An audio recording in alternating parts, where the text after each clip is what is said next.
Good morning, and thank you very much for joining Datacom IT's session this morning at the ALIA conference in relation to the digitisation of microfilm. So here in our production studio we actually have several of these Eclipse microfilm scanners made by NextScan in the US. They actually revolutionised the scanning of microfilm by capturing a whole roll of film as one large proprietary image rather than individual frames as their predecessors did.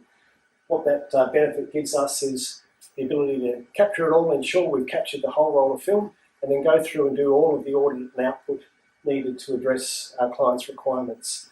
You may be familiar with some of the newspapers that we've scanned or seen that output on the Trove website.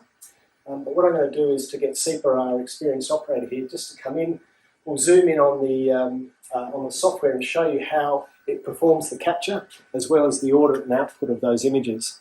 So we can see here at the moment up on the top of the screen, we've actually got the whole roll scanning through, and those images, the newspaper images that we see there, are actually being captured into that one large proprietary image. So a whole roll of film can take up to around 40 minutes or so to capture, and when that's done, we then open up an auditor screen. So we'll actually jump to a film that we've scanned previously.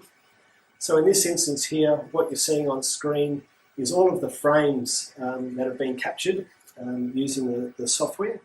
And in this instance, this particular film is a very good quality, very well defined images on the film. So all of them have frames have detected accurately, but there are instances where you've got film with poorer density or darkness issues within the film, and the images may not have properly detected. So I'll just get Seepa here to do 2 or 3 images that haven't properly detected, or to change the cropping area. So do a couple more there, Seepa, just so we can see. Just a little bit in and out is fine. And do one more there.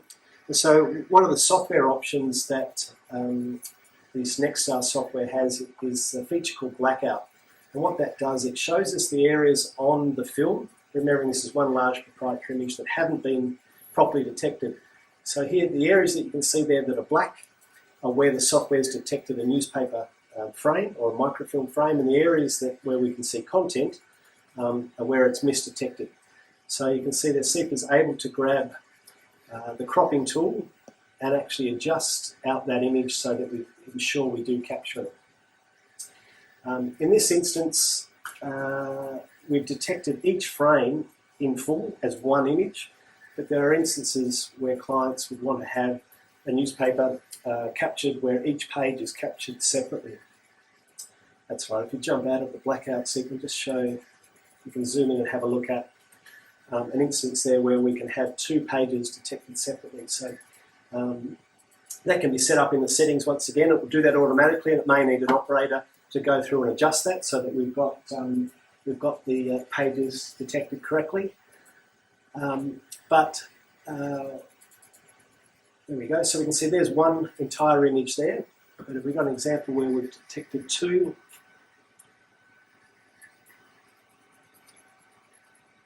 and can't see it there. There it is. So if we have a look at one image, we can zoom in on that.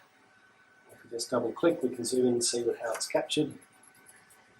Up it comes. That's right, we've got the 2, but we can actually detect both pages separately and output them. So once the auditor has gone through and detected all of those frames and got them in the cropping that we need, we have an option to then go and decide what output we want to choose. And from here we can actually go through and choose whether we're outputting to TIFF format, JPEG format. So here's our output options. So you can see here on the image file we can choose JPEG, TIFF grayscale, PNG, JPEG 2000. See further down we've got rotate, so we've got the options to rotate, and deskew, mirror, so if the film is mirrored upside down, and also to invert the colour. So where we've got black on white or white on black, we can reverse the polarity of the film to get the right or the correct reading orientation. Once all those options are selected, it's a simple case of defining the output format and outputting those images for further auditing.